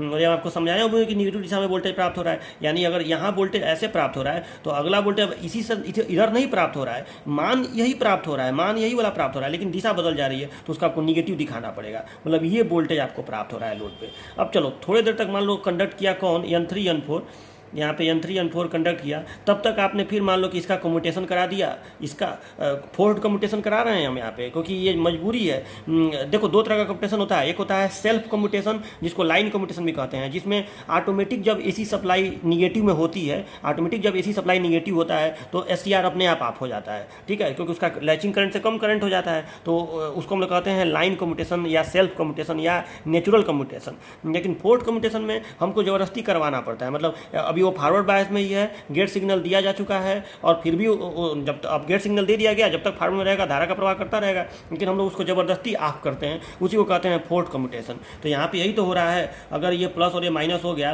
तो जब तक यहाँ से यहाँ तक का साइकिल रहेगा तब तक जाहिर सी बात है ये N3 N4 ऑन ही रहेगा। वही हाल यहाँ पे है कि जब P1 P2 का आप टर्न ऑन किए थे तो जब तक यहाँ से यहाँ तक की साइकिल रहेगी तब तक वो ऑन ही रहेगा, क्योंकि VAB के लिए P1 P2 फॉरवर्ड बायस में है और इस VBA के लिए N3 N4 फॉरवर्ड बायस में है, तो जब तक यहाँ से यहाँ तक की साइकिल रहेगी वो ऑन ही रहेगा। उसके बाद अपने आप वो ऑफ होगा, लेकिन हमको तो बीच ही में ऑन ऑफ करना है। क्यों करना है वो आपको बाद में मैं समझाऊंगा क्यों ऐसा हम लोग कर रहे हैं। चलो तो ये हो गया। अब N3 N4 को आप ऑफ कर दीजिए। अब N3 N4 को जब हम ऑफ करेंगे तो तुरंत हम लोग फिर से P1 P2 को ऑन कर देंगे, मतलब फिर से, क्योंकि SCR ऑफ हो चुका है P1 P2, तो अब फिर से ऑन करने के लिए गेट सिग्नल ही चाहिए। फॉरवर्ड बायस में तो है, फॉरवर्ड बायस में ऑलरेडी है, क्योंकि यहाँ प्लस है और यहाँ माइनस है, खाली गेट सिग्नल चाहिए। इसको गेट सिग्नल देने का कोई मतलब नहीं है, क्योंकि ये दोनों तो रिवर्स बायस में है, तो इसको अगर हम गेट सिग्नल दे दें तो फिर वो ऑन हो जाएगा और इसको कम्यूटेट कर देंगे, तो मतलब कम्यूटेट कर देंगे तो इसका तो अब वोल्टेज जीरो हो गया, इसका तो वोल्टेज अब यहाँ का धारा भी जीरो, वोल्टेज भी जीरो, ये प्लस माइनस खत्म हो गया। लेकिन तुरंत हम लोग जैसे ही ये कम्यूटेट हुआ तुरंत हम लोग P1 P2 को ऑन कर दिए, तो अब P1 P2 को ऑन करेंगे तो अब यहाँ पे फिर वोल्टेज यहाँ पे आएगा, ऊपर प्लस और नीचे माइनस और धारा ऐसे बहेगी, लेकिन अब जो वोल्टेज आएगा वो यहाँ से ना शुरू होगा, ठीक है, ऐसे ना शुरू होगा, इस तरह से वो वोल्टेज शुरू होगा, ठीक है। अब फिर हम लोग क्या करेंगे कि जब थोड़ी देर तक ये कंडक्ट करेगा, मतलब फिर यहाँ पे P1 P2 इतना दूर में कंडक्ट किया, अब फिर हम लोग क्या करेंगे कि फिर से इसको कम्यूटेट कर देंगे P1 P2 को, और फिर N3 N4 को ऑन कर देंगे गेट सिग्नल देकर, और मान लो कि यहाँ पे फिर इतना दूर N3 N4 प्रवाहित हुआ, ठीक है, N3 N4 टर्न ऑन रहा, N3 N4, तो ये हो गया। अब इसके बाद यहाँ तक की जो प्रक्रिया, मतलब जब ये पॉजिटिव हाफ साइकिल, AC का पॉजिटिव हाफ साइकिल पूरा हो गया, अब हम लोग पहुँचते हैं निगेटिव हाफ साइकिल में, क्योंकि जब ये पॉजिटिव हाफ साइकिल पूरा हो जाएगा तो उसके बाद आपका P1 P2 अपने आप ऑफ हो जाएगा, मतलब उसके बाद वो रिवर्स बायस में ही रहेगा, उसको आप गेट सिग्नल दे ही नहीं सकते हैं, देंगे तो भी ऑन नहीं होगा। और उसी तरह से N3 N4 भी रिवर्स बायस में चला जाएगा, गेट सिग्नल देने का कोई मतलब नहीं है, ये ऊपर आपको मैं पहले ही समझा चुका हूँ, ठीक है, कि पॉजिटिव हाफ साइकिल मतलब 0 से यहाँ तक, उसमें P1 P2 N3 N4 forward bias में रहेगा, और निगेटिव हाफ साइकिल मतलब यहाँ से यहाँ तक में P3 P4 N1 N2 forward bias में रहेगा। तो अब हम लोग P3 P4 N1 N2 को ऑन करेंगे, ठीक है। तो अब देखिए, चलो तो इसको मैं चेंज कर रहा हूँ यहाँ पे, अब तो ये बदल गया ना डायरेक्शन, तो यहाँ पे माइनस, यहाँ पे प्लस, यहाँ पे प्लस और यहाँ पे माइनस, ठीक है। चलो अब मैं ये करने जा रहा हूँ। अब देखिए हम लोग क्या करेंगे, तो सबसे पहले मैं किसको ऑन करूँ, तो अब देखिए सबसे पहले हमें ऑन करने जा रहा हूँ, तो यहाँ इसमें देखिए, तो जब ऊपर माइनस है नीचे प्लस है, तो कौन सा मैं बताया था आपको, forward bias, P4 forward bias और P3 फॉरवर्ड बायस में ना, ये प्लस यहाँ पहुँच गया, ठीक है। तो ये यहाँ ये प्लस है, तो जब प्लस यहाँ है तो ये P3 के एनोड को मिल रहा है प्लस, तो ये फॉरवर्ड बायस और ये फॉरवर्ड बायस P3 P4, तो मैं अब P3 P4 को मैं जा रहा हूँ गेट सिग्नल देने, क्योंकि जो फॉरवर्ड बायस में है उसी को आप गेट सिग्नल दे सकते हैं, ठीक है। तो मैं P3 P4 को जा रहा हूँ गेट सिग्नल देने। इधर कौन सा फॉरवर्ड बायस में है इस समय, यहाँ से लेकर यहाँ तक में, तो इधर फॉरवर्ड बायस में कौन सा है, यहाँ लिखा है N1 N2, ठीक है, N1 और N2 फॉरवर्ड बायस में होंगे, देख लीजिए ये माइनस इसको मिल रहा है कैथोड को और प्लस इसको मिला, तो फॉरवर्ड बायस में होंगे। तो मैं N1 N2 को बस ऑन कर सकता हूँ और P3 P4 को ऑन कर सकता हूँ।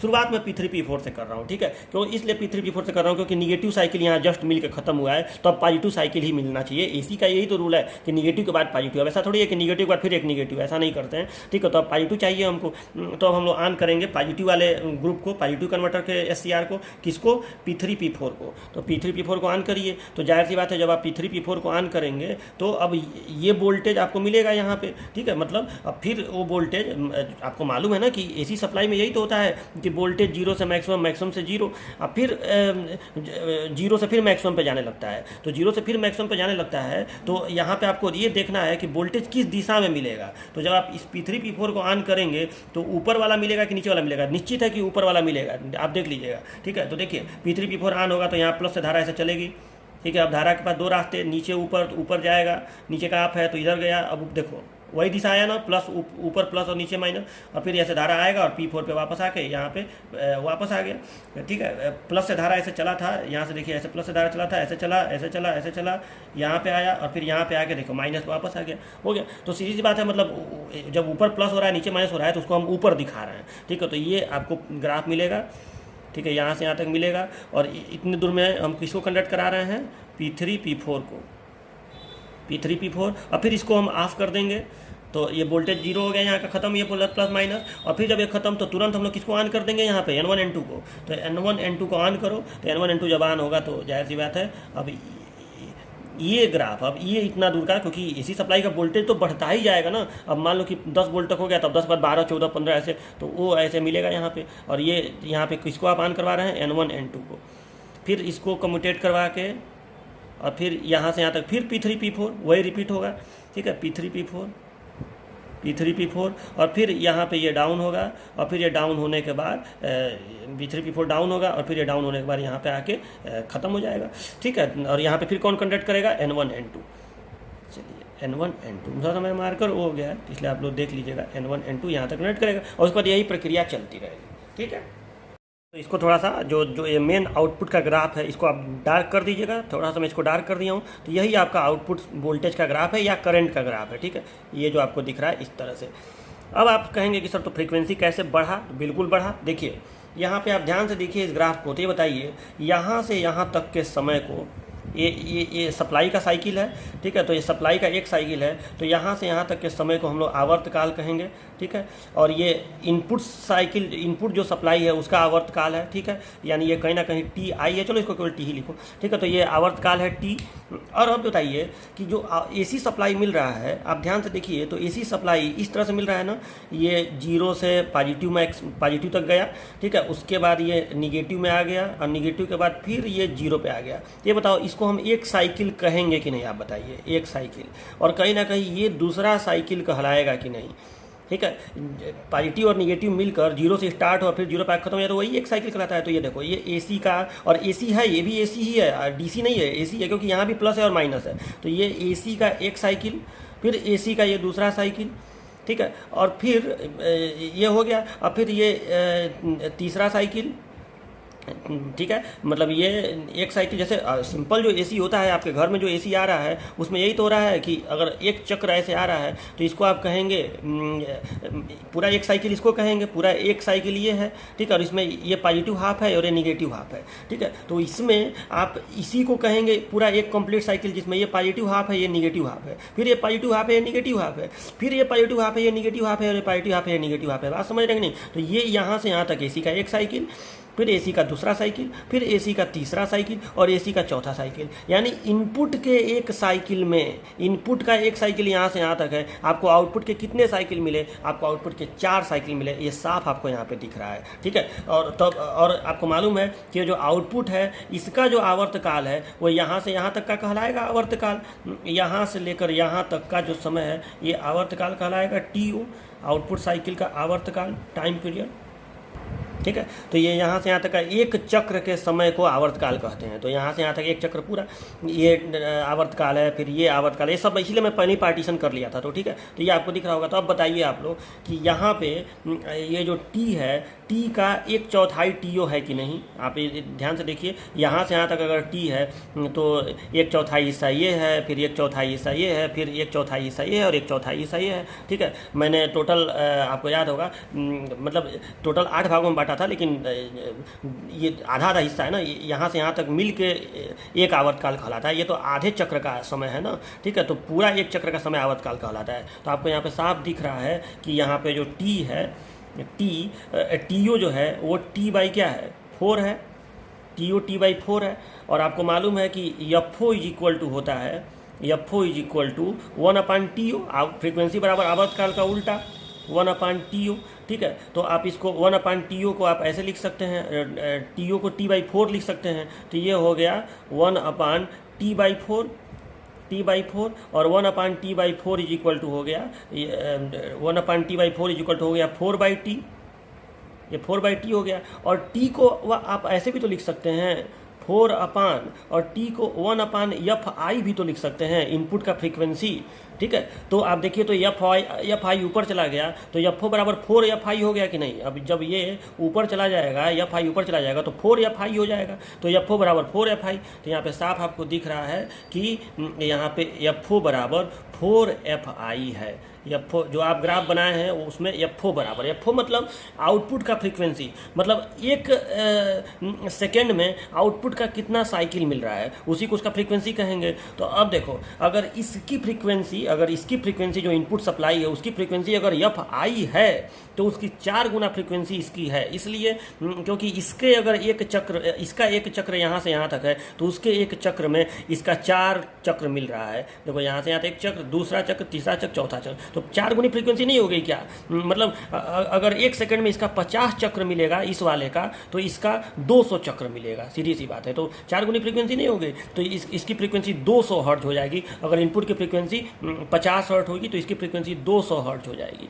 तो ये स्टेप अप साइक्लो कन्वर्टर हो गया कि नहीं। ठीक है, तो इसको आपको बहुत ज़्यादा प्रूफ करने की जरूरत नहीं है। FO बराबर 4FI ये आपको साफ दिख रहा है। तो आपको एग्जाम में करना क्या है, सर्किट बनाना है, इसके बारे में थोड़ा सा लिख देना है, और फिर ग्राफ बनाना है, और ये ऊपर ग्राफ के ऊपर या इसके नीचे आप इसको लिख दीजिएगा, बस बना दीजिएगा। ठीक है, बहुत ज़्यादा इसमें कुछ एक्सप्लेन करने की जरूरत नहीं है। ग्राफ जो देखेगा वो सब कुछ समझ जाएगा। तो मुझे पूरा उम्मीद है कि आपको ये स्टेप अप साइक्लो कन्वर्टर जरूर समझ में आएगा। एक पॉइंट याद रखिएगा कि इसमें फोर्स्ड कम्यूटेशन का प्रयोग करवाना पड़ता है। ठीक है, और इसका प्रयोग हम लोग केवल लो पावर एप्लीकेशंस में करते हैं, इसीलिए इसका प्रयोग रेयरली ही होता है। अच्छा, जब मैं आपको स्टेप डाउन साइक्लो कन्वर्टर बताऊँगा तो सर्किट तो सेम यही रहेगा, लेकिन उसमें ये दोनों बातें बदल जाएंगी। उसका प्रयोग हाई पावर एप्लीकेशन में हम लोग करते हैं, उसमें फ्रीक्वेंसी को बढ़ाया जाता है। स्टेप डाउन में फ्रीक्वेंसी को घटाया जाता है ना। हाँ, इसका प्रयोग हम लोग लो पावर एप्लीकेशन में करते हैं, इसमें फ्रीक्वेंसी को बढ़ाया जाता है। और स्टेप डाउन में फ्रीक्वेंसी को घटाया जाता है, और उसका प्रयोग हम लोग हाई पावर एप्लीकेशन में करते हैं। और उसमें एक बहुत बड़ा प्लस पॉइंट होता है कि SCR का ये फोर्स्ड कम्यूटेशन नहीं करवाना पड़ता है, उसमें नेचुरल कम्यूटेशन से काम चल जाता है। ठीक है, नेचुरल कम्यूटेशन मैंने जिसमें ऑटोमेटिक AC जब निगेटिव में पहुंचेगी तो SCR ऑफ हो जाएगा। ठीक है, तो अब उससे फायदा ये होता है कि देखो कम्यूटेशन सर्किट कभी भी बल्कि होता है, तो इसमें आपको अलग से कम्यूटेशन सर्किट लगाना पड़ेगा। आपको जाहिर सी बात है, अचानक SCR कंडक्ट कर रहा है, उसको अचानक ऑफ करके टर्न ऑन करना तो भारी नहीं है, चलो ट्रिगरिंग कर दिया, ट्रिगरिंग सर्किट तो लगाना ही पड़ेगा। लेकिन बीच में अचानक इसको ऑफ करना है, फिर उसको ऑन करना है, फिर ऑफ करना, ऑन करना है, तो इसमें ऑफ करने के लिए कम्यूटेशन सर्किट लगाना पड़ेगा, जो एक बल्कि सर्किट होता है। तो इसलिए ये भी एक इसका ड्रॉबैक है, एक कमी है कि इसमें कम्यूटेशन फोर्स कम्यूटेशन कराना पड़ता है। जबकि स्टेप डाउन में एक ये भी फायदा है कि उसमें नेचुरल कम्यूटेशन से काम चल जाता है। तो बाद में जब आप दोनों का तुलना लिखेंगे तो ये सब आपको बताना पड़ेगा। ठीक है, तो चलिए अब मैं आपको बताने जा रहा हूँ स्टेप डाउन साइक्लो कन्वर्टर। अब स्टेप डाउन साइक्लो कन्वर्टर, यहाँ पे मैंने लिख दिया step down cyclo converter. Circuit same to same. आप मतलब अगर आप एग्जाम में आता है स्टेप डाउन साइक्लो कन्वर्टर तो आप यही सर्किट बनाइएगा। इसमें भी ब्रिज वाला बना सकते हैं या मिड पॉइंट वाला, मैं ब्रिज वाला से समझा रहा हूँ आपको। ठीक है, और इसमें अभी इसको हटा दीजिए, ये सब बता रहा हूँ अभी। चलिए, और ये भी चीज़ इसमें सेम टू सेम रहेगा। पॉजिटिव हाफ में वही SCR फॉरवर्ड बायस, और जो लिखा हूँ सब कुछ सेम रहेगा, बस फायरिंग का अलग अलग है, मैं बता रहा हूँ अभी। चलो अभी यहाँ पे पहले मैं प्लस कर दे रहा हूँ, और यहाँ माइनस कर दे रहा हूँ, और यहाँ भी पहले प्लस कर दे रहा हूँ, यहाँ माइनस कर दे रहा हूँ, ठीक है, यहाँ माइनस समझाने के लिए। अब देखिए, अब इसमें मैं वी आई का इनपुट जो वोल्टेज है उसका चक्र बना रहा हूँ। इसमें थोड़ा ज़्यादा चक्र दिखाना पड़ेगा क्योंकि हमें फ्रीक्वेंसी को यहाँ पे डाउन करना है, तो इसमें कम से कम मैं ऐसा कर रहा हूँ कि 1/4 फ्रीक्वेंसी मुझे मिले। मतलब अगर मेरा 60 हर्ट्ज का फ्रीक्वेंसी है और इनपुट का, तो मुझे 15 हर्ट्ज का फ्रीक्वेंसी आउटपुट में मिले, तो थोड़ा ज़्यादा चक्र आपको दिखाना पड़ेगा। कम से कम इसमें मुझे कितना चक्र में दिखाऊँ तो हो जाएगा। तो एक काम करते हैं, 4 चक्र दिखाते हैं एसी का। तो देखो 4 चक्र दिखा रहा हूँ, तो ये 1 साइकिल हो गया, ठीक, थोड़ा सा और बड़ा बड़ा दिखाना दो। तो देखिए मैंने ये बना दिया। ये ग्राफ जो है ये किसका है, ये भी ए बी का ग्राफ है, ठीक। और अगर मैं बी ए का भी ग्राफ दिखाऊं, मतलब सप्लाई वही है, वही इनपुट सप्लाई है, लेकिन मैं नाम अगर चेंज करके बनाऊं, क्योंकि समझने के लिए करना पड़ेगा आपको, तो मैं बी ए का बनाऊं तो जस्ट ये नीचे से ऐसे बन जाएगा, ठीक है। चलो, तो ये बी ए का भी मैंने बना दिया और बी ए बी का ही बना दिया। अब मैं वी ओ और आई ओ दोनों का यहाँ पे, मैं दोनों का यहाँ पे अलग अलग बनाऊंगा। और सुनो एक बात और, मैं यहाँ पे लोड को इंडक्टिव मान के चलूँगा, ठीक है। थोड़ी देर के लिए अब मैं लोड को यहाँ पे मतलब आरएल लोड मान के चलूँगा, ठीक है। तो अब देखिए थोड़ा सा आपको ये इधर से इतना तो समझ में आ ही जाएगा, थोड़ा सा इधर भी रहे तो चलिए। तो ये हो गया। अब देखिए, तो सबसे पहले एसी सप्लाई के पॉजिटिव हाफ साइकिल के दौरान जब यहाँ पे प्लस होगा और यहाँ पे माइनस होगा, तो मैं देखो क्या कर रहा हूँ। सबसे पहले मैं अब देखो फॉरवर्ड बायस में तो केवल P1 P2 है और N3 N4 है, यही ना है। तो मैं P1 P2 को सबसे पहले गेट सिग्नल दे रहा हूँ, ठीक है, और उसको ऑन कर रहा हूँ। अब मान लो कि मैं गेट सिग्नल यहाँ पे दूँ, अगर मैं इसको यहाँ पे गेट सिग्नल दूँ, तो देखो सबके गेट सिग्नल के देने वाले एंगल को, मान लो इसको यहाँ पे इतने एंगल पे मैं गेट सिग्नल दे रहा हूँ, तो उसको मैं ऐसे दिखा दूंगा ताकि ग्राफ बनाने में आसानी रहे, ठीक है। तो देखिए मैंने ये बना दिया। ये ध्यान दीजिएगा, जो रेड वाली लाइन आपको दिख रही है, ये रेड वाली लाइन जो है ये गेट सिग्नल वाला एंगल है, ठीक है। हर चक्र में गेट सिग्नल मैं यहाँ पे दूंगा, इस चक्र में गेट सिग्नल यहाँ पे दूंगा। और ये जो ब्लू लाइन से मैं दिखाया हूँ, ये जो ब्लू लाइन है वो चक्र जब पूरा हो रहा है, मतलब 0 से 180, 180 से 360, ठीक है, वो पूरा होने वाला एंगल है, ठीक है। सबके 0 वाले पे यहाँ पे ब्लू लाइन से दिखाया हूँ, और रेड वाला गेट सिग्नल वाला एंगल है, वहाँ पे मैं गेट सिग्नल दूंगा। तो चलो देखो, अब आपको देखो, मान लो कि ये इंडक्टिव लोड है, तो अगर मैं गेट सिग्नल P1 P2 को देता हूँ, तो जाहिर सी बात है P1 P2 को दूंगा, तो अभी देखो ये तो समझा ही चुका हूँ मैं कि ऊपर प्लस आएगा और नीचे माइनस आएगा, यानी कहीं ना कहीं ये चक्र हमको, ये सप्लाई हमको मिलना प्राप्त होगा लोड पे, ये वाला वोल्टेज शुरू होगा। तो आप इसको बनाना तो सीख ही चुके हैं, पहले का आप इसको बनाए हुए हैं। तो ये ऐसे मतलब इस तरह का डायग्राम आप लोग जब कंट्रोल रेक्टिफायर पढ़े थे तो बना ही थे, ठीक है, कि जब वो ऑन होगा तो इस तरह से ऐसे वोल्टेज आपको प्राप्त होगा, ठीक है। और फिर ये सेम इसी को फॉलो करेगा। और मान लो कि इतने दूर में कौन ऑन हुआ है, P1 P2, यहाँ पे P1 P2 ऑन हुआ है, ठीक है। नीचे लिख दूंगा क्या यहाँ पे, चलो ऊपर ही लिखने, तो यहाँ पे P1 P2 ऑन हुआ है, ठीक है। और ये हो गया। लेकिन लोड अगर इंडक्टिव है, तो आपको मैं बताया था कि लोड अगर इंडक्टिव है तो जैसे ही ये ऑफ होगा, मतलब P1 P2 जैसे ही ऑफ होंगे, उसके बाद लोड पर जो है निगेटिव वोल्टेज आ जाएगा। तो मान लो कि लोड का निगेटिव वोल्टेज यहाँ पे ऐसे आ गया, ठीक है, इसको निगेटिव स्पाइक बोलते हैं, और ये निगेटिव वोल्टेज यहाँ पे आ जाएगा। और फिर ये ख़त्म भी होगा, ऐसा नहीं है कि यहाँ पे ख़त्म होगा, धीरे धीरे डिस्चार्ज हो जाएगा, ठीक है। वो जो है वो सोर्स को पावर डिलीवर करेगा और तब तक वो डिस्चार्ज होगा धीरे धीरे। और करंट के साथ देखिए क्या होगा, तो अगर लोड इंडक्टिव है तो करंट ऐसे बढ़ता है ना, इससे 0 से ऐसे बढ़ेगा बढ़ेगा बढ़ेगा और मैक्सिमम यहाँ पे होगा, ठीक है, और मैक्सिमम के करीब में यहाँ पे पहुँचेगा। और फिर जब तक ये निगेटिव वाला ख़त्म होगा तब तक ये डिस्चार्ज हो जाएगा करंट, तो करंट ऐसे आके ख़त्म हो जाएगा, ठीक है। इस तरह से करंट का ग्राफ बनेगा। आपको ये सब पता है, मैं कंट्रोल रेक्टिफायर में आपको पढ़ाया था, याद आ रहा है तो फिर से तो समझ लीजिए, ठीक है। यहाँ पे जब P1 P2 ऑन होगा तो यहाँ पे वोल्टेज आएगा, इसी वोल्टेज को फॉलो करेगा, मतलब जो वोल्टेज सप्लाई का है वही ग्राफ आपको यहाँ पे प्राप्त होगा। ये आके ये 0 हो गया तो ये भी 0 हो गया, लेकिन उसके बाद इंडक्टर का जो निगेटिव वोल्टेज है, मतलब मान लो कि यहाँ प्लस था और यहाँ माइनस था, लेकिन अचानक ये खत्म हुआ तो यहाँ पे प्लस और यहाँ पे माइनस ऐसे आ जाएगा, और ये वोल्टेज सोर्स को पावर डिलीवर करेगा। तो तब तक ये निगेटिव वोल्टेज बरकरार रहेगा और सोर्स को पावर डिलीवर करेगा, मतलब इंडक्टर जो है डिस्चार्ज होगा, तो उसका ये डिस्चार्जिंग करंट धीरे धीरे मैक्सिमम से थोड़ा सा डाउन होकर ख़त्म हो जाएगा। तो ये ग्राफ आपका बनता है। अब देखिए इसके बाद आप फिर टर्न ऑन करेंगे किसको, तो फिर अब यहाँ पे कौन टर्न ऑन होगा। तो अब देखिए एसी सप्लाई का पॉजिटिव हाफ साइकिल तो यहाँ पूरा हो गया, और अब आ गया निगेटिव हाफ साइकिल। देखो आप इसमें से एक ही वाले को देखिए, आप उल्टा सीधा देखेंगे तो गड़बड़ हो जाएगा, ठीक है। ये जो दिखाया गया है ग्राफ वही ग्राफ ये है, बस नाम चेंज करके है। तो अगर आपको पॉजिटिव निगेटिव बोलना है, जैसे ऊपर जो ये लिखा हुआ है कि कौन ऑन होगा कौन ऑफ होगा, तो आप ऐसे ही बोलिए कि ये पॉजिटिव हाफ साइकिल है, निगेटिव हाफ साइकिल। तो पॉजिटिव हाफ साइकिल में P1 P2 फॉरवर्ड बायस में था, यहाँ ऊपर लिखा भी है, तो P1 P2 को आपने ऑन किया, ऑन हो गया। और निगेटिव हाफ साइकिल में कौन फॉरवर्ड बायस में है, देखो P3 P4। तो अगर आप P3 P4 को ऑन करेंगे तो P3 P4 ऑन हो जाएगा, ठीक है। ठीक है। लेकिन जब P3 P4 ऑन होगा, तो मैं अभी आपको दिखाया था जब स्टेप अप साइक्लोकंट्रोल पढ़ाया था, तो कि P3 P4 ऑन भी हो जाएगा तो भी वोल्टेज उसी डायरेक्शन में प्राप्त होगा जिसमें पहले प्राप्त हो रहा था। मतलब ये नहीं होगा कि नीचे प्लस ऊपर माइनस हो जाए, ऐसा नहीं होगा, ऊपर ही प्लस होगा और नीचे ही माइनस होगा। मतलब कहीं ना कहीं ये जो वोल्टेज है इसका ग्राफ आपको मिलेगा। भरोसा नहीं है तो आप देख लीजिए कि यहाँ से ऐसे करंट P1 P2 वाले समय में ऐसे करंट चला था, इस तरह से ऐसे चला था, ऐसे चल के माइनस पे आया था। लेकिन जब निगेटिव हाफ साइकिल आएगा, मतलब यहाँ माइनस और यहाँ प्लस, तो उस समय ये देखिए प्लस ऐसे करंट चला, और अब P3 P4 को मैं ऑन कर रहा हूँ ना, तो ये देखो ऊपर गया, और फिर करंट अब यहाँ से इधर ही तो आएगा, तो फिर ऊपर प्लस और नीचे माइनस हो गया। यानी वोल्टेज का डायरेक्शन चेंज नहीं हुआ, ये बात याद रखिएगा। यानी ग्राफ कैसा मिला, ग्राफ अभी भी प्लस में ही मिला। ठीक है, तो आपने ऑन तो यहाँ पर किया है ना, तो ये जो ग्राफ है ये आपको प्राप्त हो रहा है। ठीक है, तो ये ग्राफ प्राप्त हो रहा है यहाँ पर आपको।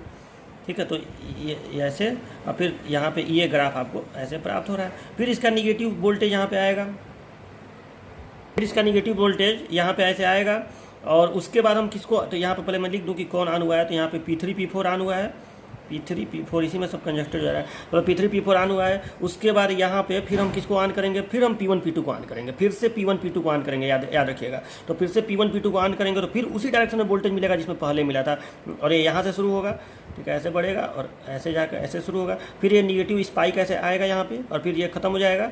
और फिर हम किसको यहाँ पे किसको ऑन किए हैं, P1 P2 को। ठीक है, जब भी ये गाढ़ा वाला आएगा तो P1 P2, और जब ये डॉटेड वाला आएगा तो P3 P4, यानी BA वाले के लिए P3 P4। अब देखो यहाँ पे ऐसे हुआ, और फिर यहाँ पे हम ऑन करेंगे फिर से P3 P4 को।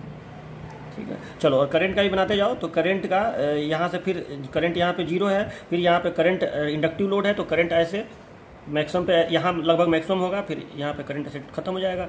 फिर यहाँ से करंट इस तरह से ऐसे लगभग मैक्सिमम यहाँ पे ख़त्म हो जाएगा। फिर यहाँ पे करंट लगभग इस तरह से, और यहाँ पे आके करंट ऐसे ख़त्म हो जाएगा।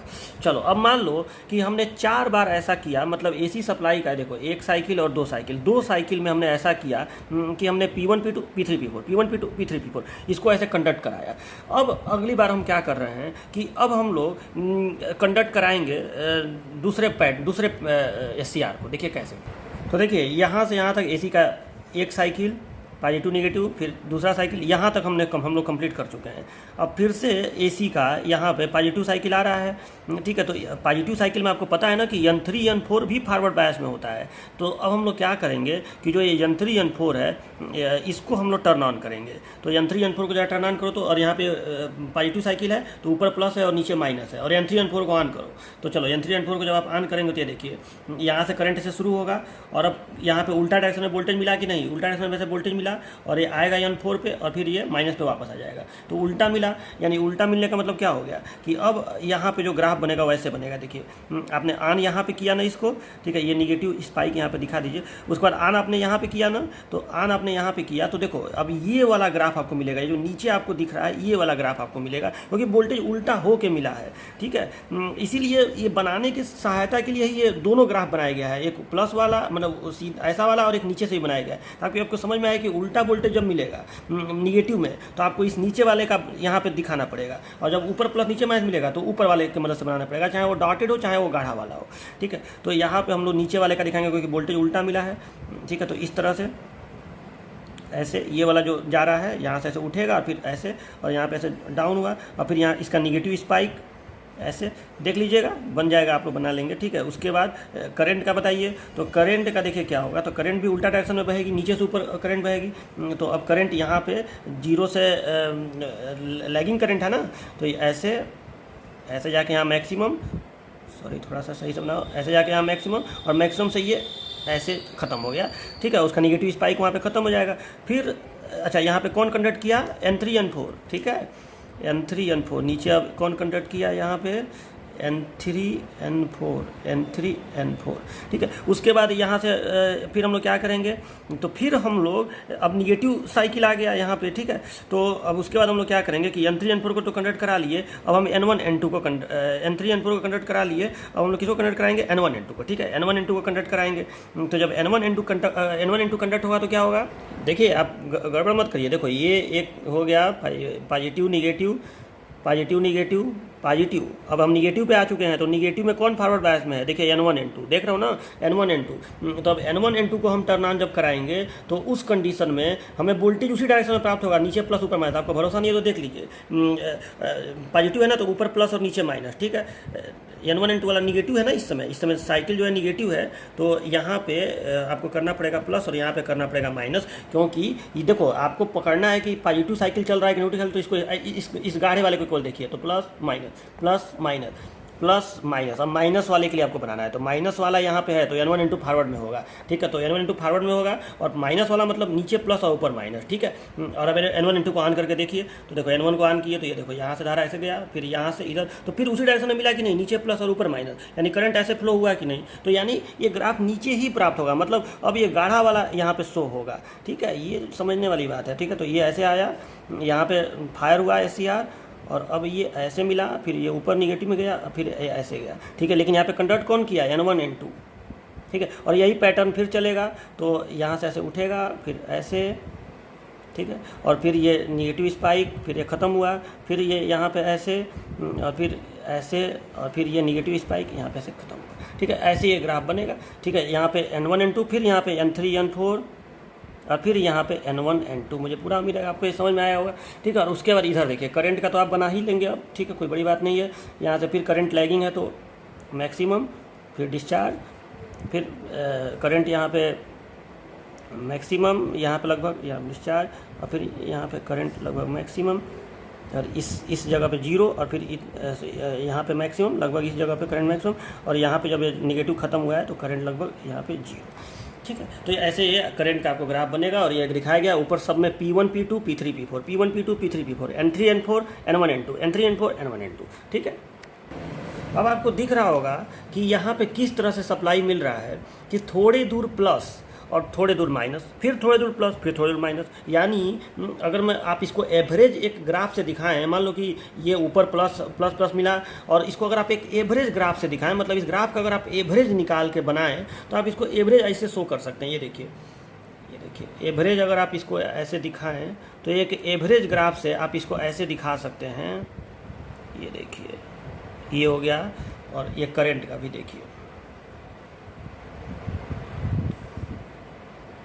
और ये देखिए। ये बताइए कि ये कहीं ना कहीं AC सप्लाई हो गया कि नहीं, और ये AC सप्लाई हो गया कि नहीं, AC का एक चक्र हुआ कि नहीं, और ये AC का एक चक्र कितने देर में मिला। तो यहाँ ध्यान दीजिए कि यहाँ से यहाँ तक आवर्तकाल कहलाएगा कि नहीं। यहाँ से यहाँ तक आवर्तकाल, मतलब इसको मैं इसमें दिखाऊं तो इस वाले तक आवर्तकाल कहलाएगा, मतलब ये T है, ये T है, और इसका आवर्तकाल TO जो है ये कहलाएगा कि नहीं। यहाँ से यहाँ तक TO कहलाएगा कि नहीं, ठीक है। और आप ध्यान से देखिए तो TO और T में क्या आपको रिलेशन दिख रहा है, तो इसका ये 4 गुना है, ये T प्लस ये T प्लस ये T और प्लस ये T इधर मिलेगा, तब जाके ये TO बनेगा, ठीक है। तो TO कहीं ना कहीं यहाँ पे आप लिख सकते हैं कि जो TO है, देखिए TO वो T का 4 गुना है, तो फ्रीक्वेंसी 1/4 हो जाएगा। मुझे ये तो समझाने की ज़रूरत नहीं है कि चूँकि TO = 4T, तो इसलिए FO = FI/4 हो जाएगा, क्योंकि वैसे भी आप जानते हैं कि आवर्तकाल का उल्टा फ्रीक्वेंसी होता है। तो अगर आवर्तकाल 4 गुना है तो आवृत्ति 1/4 हो जाएगी। और इसको आपको नहीं समझ में अगर आ रहा है तो यहाँ से भी आप देख सकते हैं कि जितना देर में AC का, देखो AC का 1 साइकिल, 2 साइकिल, 3 साइकिल, 4 साइकिल, जितना देर में AC का 4 साइकिल मिला है उतना देर में AC वोल्टेज का 1 साइकिल मिला है। तो फ्रीक्वेंसी चौथाई नहीं हो गया। मतलब अगर आपको 1 सेकेंड में 60 साइकिल मिलेगा, मतलब इसकी सप्लाई फ्रीक्वेंसी अगर 60 हर्ट्ज हो तो इसका आपको 15 ही साइकिल मिलेगा, मतलब इसकी सब फ्रीक्वेंसी 15 हर्ट्ज ही होगी। तो ये कहीं ना कहीं कौन सा साइक्लो कन्वर्टर हो गया, ये हो गया स्टेप डाउन साइक्लो कन्वर्टर, ठीक है। तो आपको अब करना क्या है अपने कॉपी पर कि वही सर्किट दोबारा बनाना है, वही बात दोबारा लिखना है, लेकिन वेब फॉर्म ऐसा वाला बनाना है, और लास्ट में जब वेब फॉर्म बन जाएगा तो बस यही इतना लिख देना है, और ये स्टेप डाउन साइक्लो कन्वर्टर हो गया। तो मुझे पूरा उम्मीद है कि आपको पूरी की पूरी बात एकदम अच्छे से समझ में आई होगी। किसी को कोई भी डाउट हो तो मुझे कॉन्टैक्ट करें, व्हाट्सएप ग्रुप में मुझसे कॉल करके पूछ सकता है, ठीक है। है। तो चलिए, ये साइक्लो कन्वर्टर पूरा का पूरा टॉपिक कंप्लीट हो गया। हाँ, एक होमवर्क मैं आपको दे रहा हूँ कि आपको करना है स्टेप अप साइक्लो कन्वर्टर और स्टेप डाउन साइक्लो कन्वर्टर का तुलना।